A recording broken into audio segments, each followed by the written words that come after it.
গণঅভ্যুত্থান পরবর্তী বাংলাদেশের নতুন প্রজন্মের কাছে একটি মাইল ফলক হয়ে থাকলো ত্রয়োদশ জাতীয় সংসদ নির্বাচন 2026 এবং এই নির্বাচনকে ঘিরে কালবেলার স্পেশাল আয়োজন রিপোর্টার অ্যানালাইসিস আপনাদেরকে স্বাগত জানাচ্ছি। আমি মুজাহিদুল ইসলাম।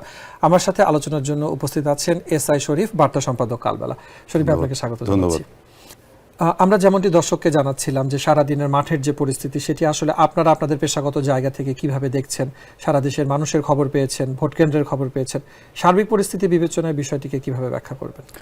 এটা হচ্ছে 5 আগস্টের গণ অভ্যুত্থানের পরে এটা ভোট, এটা খুবই আমাদের জন্য গুরুত্বপূর্ণ ভোটটা। এটা গণতন্ত্র উত্তরণের জন্য বলতে পারি আমরা একটা গুরুত্বপূর্ণ অধ্যায়। আজকে আমাদের প্রধান উপদেষ্টা যেমনটি বলেছেন যে এটা নতুন বাংলাদেশের হচ্ছে জন্মদিন। আমিও সেটাই মনে করি যে রাজনৈতিক পট পরিবর্তনের পরে এই নির্বাচনের মাধ্যমে আমরা একটা গণতান্ত্রিক প্রক্রিয়ায় যাচ্ছি। আরেকটা ব্যাপার হচ্ছে যে এবার যেটা হচ্ছে যে সব মিলিয়ে সরকারের যা উদ্যোগ ছিল নির্বাচনমুখী করা পুরো জাতিকে, তারা সেই জায়গা থেকে সফল। এই কারণে বলছি, কারণ আপনি দেখেন 91 থেকে ধরছি আমি, 91 থেকে 96, 2001, 2008, কারণ এর মধ্যে যে নির্বাচনগুলো হয়েছে এটা আসলে আমরা স্বতঃস্ফূর্ত অংশগ্রহণ দেখি নাই এবং মানুষ অনেকটা ভুলে গিয়েছে আর কি অনেকে। এবার তো অন্যরকম পরিস্থিতি, সবাই ভোট দিতে গেছে, উৎসাহ করছে, সেলফি তুলছে, মানে একটা উৎসব, ঈদের উৎসবে পরিণত হয়েছে। তো এবার যেটা হয়েছে যে 91 আপনার 55.45 ইয়ে ছিল, অংশগ্রহণ ছিল, ভোটের মানে হার। 96-এ ছিল 74, আর 2001-এ ছিল 75, 2008-এ সেক্ষেত্রে 87.13। তো এবার যেটা হয়েছে যে আপনার 12টা পর্যন্ত আমরা একটা পেয়েছিলাম যে 33 ভোট কাস্ট হয়েছে, মানে ভোটাধিকার প্রয়োগ করেছে। তো সেটা শেষ পর্যন্ত আমরা পাই নাই, কিন্তু পরবর্তীতে 47 ছিল। এখন যেটা আমার ধারণা, এটা ধরেন অ্যারাউন্ড 60-তে হয়ে যাবে। তো এটা আওয়ামী লীগ ছাড়া নির্বাচনে এটা খুব বড় একটা অংশগ্রহণ আমি মনে করি আর কি। এটা এই সরকারের একটা কৃতিত্ব। ইসি যেমন অলরেডি তারা কৃতিত্ব তো বলছেই, তারা কালকে মসজিদে দোয়ার আয়োজন করতে বলছে, যেটা আমরা একটা ভালো সাফল্য অর্জন করেছি। সেক্ষেত্রে আসলে রাজনীতির ধারা বদলাচ্ছে আমাদের যেটা মনে হয়, যেমনটা আপনি বলছিলেন যে আওয়ামী লীগ ছাড়া নির্বাচনেও এত মানুষের অংশগ্রহণ, এটি এক ধরনের বার্তা দেয়। এবং বাংলাদেশের রাজনীতির ইতিহাসে কিন্তু মোটা দাগে দুটি দলকেই এগিয়ে রাখা হতো, যে হয় এই দল আসবে অথবা ওই দল আসবে। সেখান থেকে তৃতীয় আরেকটি শক্তির উত্থান যদি কি আপনি দেখতে পাচ্ছেন কিনা বা কি মনে হচ্ছে সম্ভাবনা? একটা তো আপনার যেটা হয়েছে যে গণ অভ্যুত্থান পরবর্তী একটা দল তো ফর্ম করেছে, ইয়াংদের দল। তারা তো অলরেডি রাজনীতির মাঠে আছে, তারা জোট করেছে, নির্বাচন করেছে, তারা হয়তো সিটও পাবে, যেহেতু আমরা রেজাল্টের অপেক্ষায় আছি। তো সে জায়গায় তো আপনার আপনি যেটা বলছেন সেটা তো আছেই। এবং সেক্ষেত্রে কিন্তু আমরা এখন যখন ফলাফল গণনা হচ্ছে, আমরা দেখছি যে বিভিন্ন আসনেই 11 দল সমর্থিত, যেটি জামাত সমর্থিত যে জোটটি আছে, এনসিপি জামাতের মিলিত যে জোটটি আছে, সেখানে বিভিন্ন আসনগুলোতেও কিন্তু ইতিমধ্যে ফল গণনার দিকেও এগিয়ে থাকছে। না, তারা অলরেডি ভোট গণনাতে এগিয়ে আছে। অলরেডি একটা আসন তারা পেয়ে গেছে, বেসরকারিভাবে ফল ঘোষণা করা হয়েছে। হাসনাতের আসনে হাসনাত অলরেডি জয়ী হয়েছে। আমরা দেখেছি একটু আগে আক্তার রংপুরে, সেও এগিয়ে আছে। তো এমন আর কি, তারা ভালো করছে। ঢাকা 8 আসনে মির্জা আব্বাসের প্রতিদ্বন্দ্বী নাসিরুদ্দিন পাটোয়ারি, সেও এগিয়ে আছে। তারা ভালো করছে আর কি। সেক্ষেত্রে এই যে যারা নতুন দল, যেটা যেমনটি বলছিলেন যে হাসনাত আব্দুল্লাহ অথবা আপনি নাসিরুদ্দিন পাটোয়ারির কথাও যেমনটি বলছেন, এই নতুন প্রজন্মের আসলে সংসদে প্রতিনিধিত্ব করার ক্ষেত্রে আপনার কি মনে হয় যে এরা কি পারবেন, মানে এনারা কি পারবেন যে বাংলাদেশকে সংসদীয় মতো জায়গায় যে আরো মানে শক্তিশালীভাবে বাংলাদেশকে এগিয়ে নিয়ে যাওয়ার ক্ষেত্রে কতটুকু তারা আসলে ভূমিকা রাখতে পারবে? অবশ্যই পারবে। তারা খুব বড় একটা আন্দোলনের মাধ্যমে মানে আওয়ামী লীগের পতন ঘটিয়েছে। তাদের আলাদা কিছু প্রস্তাব আছে, তাদের কিছু উদ্যোগ আছে।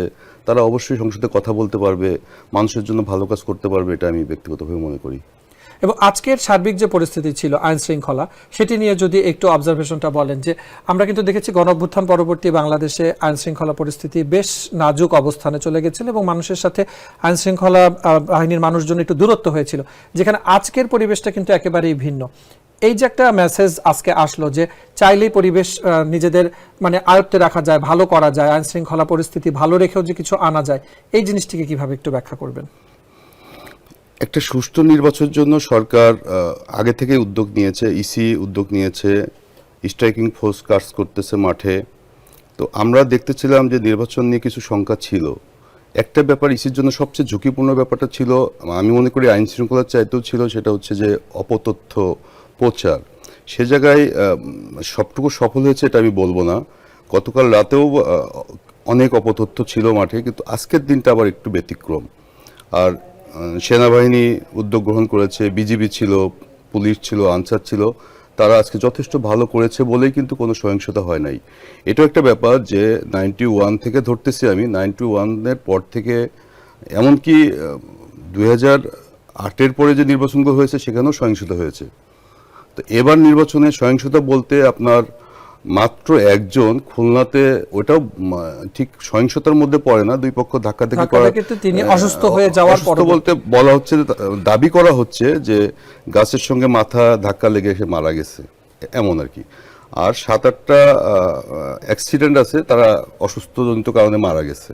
তো এটা খুবই আমাদের জন্য একটা সিগনিফিক্যান্ট ব্যাপার যে এই নির্বাচনটা এত শান্তিপূর্ণভাবে হয়েছে। এবং সেক্ষেত্রে এই যে যারা নতুন প্রজন্ম আসলেন, এনসিপি যদি আমরা বলি, যে যারা বাংলাদেশে নতুন একটি রাজনৈতিক দল তৈরি করলেন এবং যারা এবারের প্রথম ভোটার, তাদের কাছে কি একটা মেসেজ পৌঁছে গেল না যে হানাহানি, সহিংসতা, বিদ্বেষ, কেন্দ্র দখল এগুলো ছাড়াও আসলে ক্ষমতাতে যাওয়া যায় অথবা পজিটিভনেস ভাবে আসলে সমাজে এগোনো যায়? অবশ্যই করা যায়। যেমন হচ্ছে যে গত পরশুদিন বিএনপির একজন ক্যান্ডিডেট, যেটা আসনেই, হাসনাতের আসনে, ওখানে জসিমউদ্দিন সরকার নামে গণ অধিকারের একজন প্রার্থীকে বিএনপি সমর্থন দিয়েছিল। ওই আসনে মুন্সি নামে যে বিএনপি প্রার্থী ছিল, উনি খুবই একটি ভিডিও সামাজিক মাধ্যমে আমরা দেখেছি। তো বিএনপি তার কিছুক্ষণ পরেই এটা তাদের কেন্দ্রীয় কমিটি থেকে তাকে অলরেডি বহিষ্কার করছে। এটা খুবই ভালো উদ্যোগ, এটা বিএনপিও কিছু ভালো উদ্যোগ নিয়েছে এমন আর কি, সবগুলো বিষয়ে যে নির্বাচনের মাঠটাকে স্থিতিশীল রাখার জন্য উদ্যোগগুলো খুবই ভালো। সব পক্ষ থেকেই তো হলে তো নির্বাচনটা ভালো হবে। তো সেটা বিএনপিও যেমন করেছে, জামাতও তেমন করেছে, এনসিপিও করেছে। আমরা অনেকগুলো বিষয় আলোচনা করছিলাম। একটি বিষয় বলতে চাই, যেটা গতকাল রাতের গুজব ছিল অনেক, বা গতকালের যে জিনিসগুলো খুব উত্তপ্ত করে ফেলছিল, সেক্ষেত্রে আসলে মিডিয়ার ভূমিকা কি আরেকটু দায়িত্বের সাথে মিডিয়াকে ভূমিকা পালন করা উচিত কিনা সংবাদ প্রকাশের ক্ষেত্রে? অবশ্যই মিডিয়া, আমরা যারা মিডিয়াতে কাজ করি তারা তো কিছু নিয়ম মেনেই আমরা নিউজ প্রকাশ করি। মূলধারার যে গণমাধ্যমগুলো, সেগুলো তো সবসময় এই নিয়মের মধ্যেই থাকে। তো আমাদের এখন সংকটটা হয়ে গেছে যে আমাদের সবাই না, ডিজিটাল জ্ঞান সব লেভেলে নাই। একটা গ্রামের একটা ছেলের কাছে ডিজিটাল জ্ঞান যেমন থাকবে, সিটিতে বা মহানগরে যারা বাস করতেছে তাদের মধ্যে এই জ্ঞানটা আমরা পাবো না। এটা স্বাভাবিক ঘটনা। সে ফেসবুক বা সামাজিক যোগাযোগ মাধ্যমে একটা তথ্য পেয়ে যে পরিমাণভাবে সে এটা রিসিভ করবে, সিটিতে এটা রিসিভ নাও করতে পারে। এখন আমাদের মূল অপতথ্য প্রচারের জায়গাটা হয়ে গেছে হচ্ছে আপনার ফেসবুক কেন্দ্রিক হওয়ার পরে, আমি এর আগেও বলতেছিলাম যে ইসি একটা কাজ করতে পারতো, যে অপতথ্য যখন ছড়াচ্ছে তখন তারা এটা ফ্যাক্ট চেক করে বলে দিতে পারতো যে এগুলো অপতথ্য, তারা একটা প্রচার করতে পারতো। এই কাজগুলো আমাদের এবার হয় নাই। আমি মনে করি বা আশা করি যে এটা নেক্সট যখন নির্বাচন হবে তখন এই জিনিসগুলো সামনে রাখবে আর কি। শরীফ ভাই, আপনাকে ধন্যবাদ জানাচ্ছি আমাদের সাথে আলোচনা অংশ নেওয়ার জন্য। আমরা জানাতে চাচ্ছিলাম দর্শককে যে আপনাদের চোখে আসলে নির্বাচন কতটুকু দেখেছেন, সে জায়গাতে বেশ পজিটিভ কিছু জিনিসই কিন্তু উঠে এসেছে, এবং যেই জিনিসগুলো ত্রুটি ছিল সেটাও কিন্তু উঠে এসেছে, যে কতটুকু সংশোধন করে সামনের দিকে এগোনো যায়। আপনাকে ধন্যবাদ আমাদের সাথে আলোচনা অংশ নেওয়ার জন্য। দর্শক, যেমনটি আমরা বলছিলাম যে এবারের নির্বাচন অনেক অতীতের ইতিহাস থেকে আসলে নতুন মাইল ফলক হতে চলেছে, তবে সেখানেও কিছু ত্রুটি বিচ্যুতি থেকে গেছে। ভোটার নতুন, ভোটারদের যেরকম প্রথম ভোট, একইভাবে ইলেকশন কমিশনেরও কিন্তু এইবারের ইলেকশন কমিশনেরও এটা প্রথম নির্বাচনের আয়োজন। তাদের এই ত্রুটি বিচ্যুতি কাটিয়ে ভবিষ্যতে আরও ভালো, আরও দৃষ্টান্তমূলক পজিটিভ কিছু আনবেন তারা বাংলাদেশে, তেমনটি আমাদের প্রত্যাশা। আমাদের আলোচনার আজকে এই ছিল বিষয়বস্তু। আপনাদের সাথে দেখা হবে নতুন আরেকটি পর্বে। সে পর্যন্ত কালবেলা সাথে থাকুন।